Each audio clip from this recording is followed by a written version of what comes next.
We get a lot of questions about what an astral battle looks like. And while not all of them are the same, I'm going to relate to you the experience that I had last night, and I think it will show what they could look like and how they might catch you in surprising ways.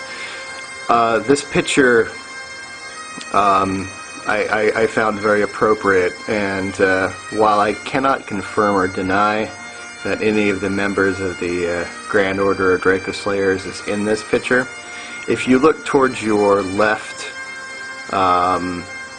you may or may not see someone who may or may not be involved, and we'll just leave it at that.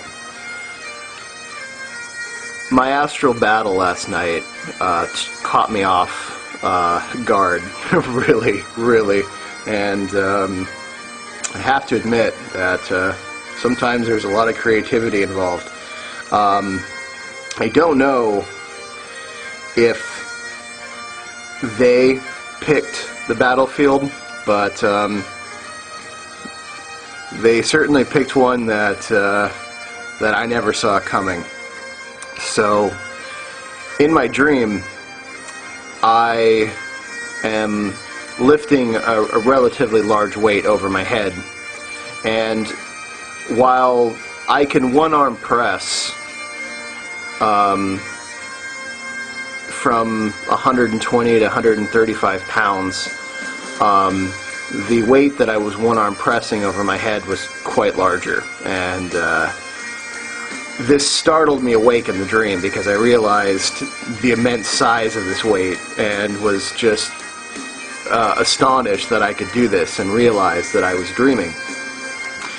When I realized that I was dreaming, my dream became an astral dream, and I was kind of swept away into a judo class where I was in my judo gi, and I was sitting on the mat and I was going through some drills that I do on a daily basis. And there were other people that I recognized, but none of them seemed to be interfacing with me at all.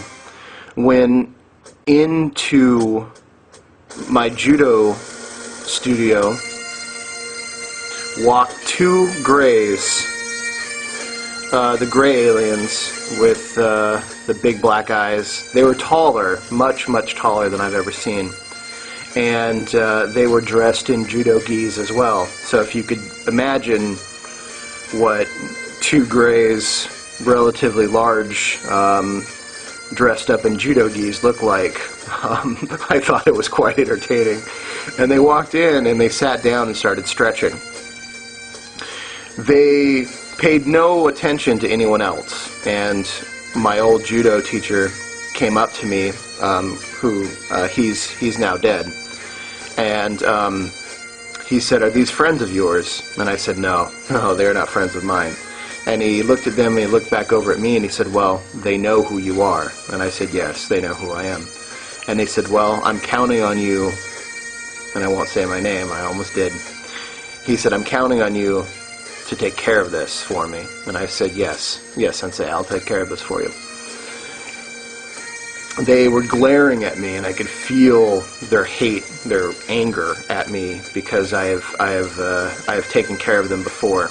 And one of them walked over to me and extended his hand, and I said, "Is this a hand of friendship or is this a hand of challenge?" And he said, "This is a hand of respect, and a fight will follow." Now, they don't say this, but they say it in my head directly. And I take his hand and I shake it, and I can tell that he is very strong. Now, in my own personal life, I can close the number 4 Captain of Crush gripper from Iron Mind.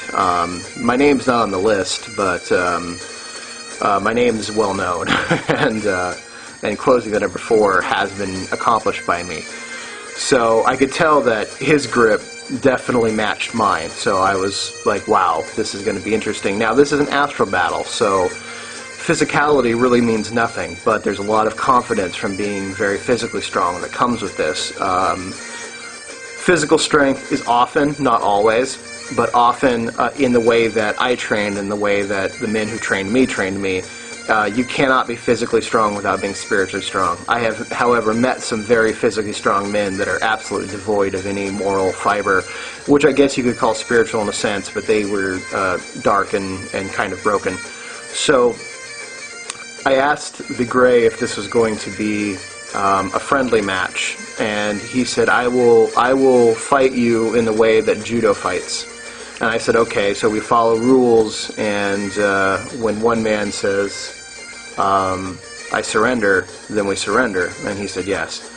So we grappled for a while, and I finally got to an area where I got his back. I got behind him, and his little neck was too small for me to choke. So I switched my positioning, and I put him in an arm bar, and felt like I was bending an iron bar between my legs, and finally he signaled that he had surrendered. So I let him go, and I gave him a bow, but he did not bow back, and I could feel the anger intensify. The other one came up and said, well, now you have to face me. And I said, okay. And he said, this time there will be no rules. And I said, I know. And he said, this time one of us will die. And I said, I know. And he said, then is there anything you wish to say? And I said, well, I wish to say that I'm sorry I have to do this to you. And we immediately went after each other. And knowing that this was an actual astral battle, my fingers went right into his big, black, bulbous, fishy eyes, and I pushed my thumbs right through them, and his hands were tearing at my shoulders and trying to get into my eyes now, realizing that was a good idea. And I reached as far as I could and pulled him up off the ground and foot tripped him, so I came down on top of him. And just all the anger in me came out. I was fish hooking into his mouth and gator rolling so I could get into a position where I was behind him, but with my finger in his mouth, and I can come around with the other finger and fish hook him and actually rip open his mouth. And I was grabbing individual fingers and snapping them, and he was doing his best to do the same to me, but I had fully gotten the better of him. We rolled for a while, and I was using every dirty trick that I knew. I was elbowing him in the back of the head. I would shove his head down, and I would bring my knee up into his groin. And finally, I got into the position where I got a hold of an arm, and I could twist it and put my foot on his elbow and break it. And he was pleading with me to stop, and I said no. We engaged in the ancient rules of combat. And this continues, and I got behind him and levered up on his chin and put a chokehold on, but levered back with my body, and I could feel his spine break as I pulled up and began to twist, and I began to twist and twist and twist until I actually popped his head off. That is an astral battle. Now, I've woken up this morning and like I don't feel completely together. Like I feel like I fought someone. Like I feel like I did a long judo match. My neck feels out of place. My heart is still a little beating. Well, a little beating. It's still beating a little bit faster. But I feel good. So I know that I was challenged, and I know that I won. So in the astral world and in the physical world, I'm ready. And that filters down, and it'll manifest as a victory. So that's sometimes how things happen. You're not always a knight in shining armor, but that armor and that astral sword is always with you. And it needs to be there, and you need to be ready, because that's what an astral battle can happen anytime, anywhere in your dreams, and they will come for you.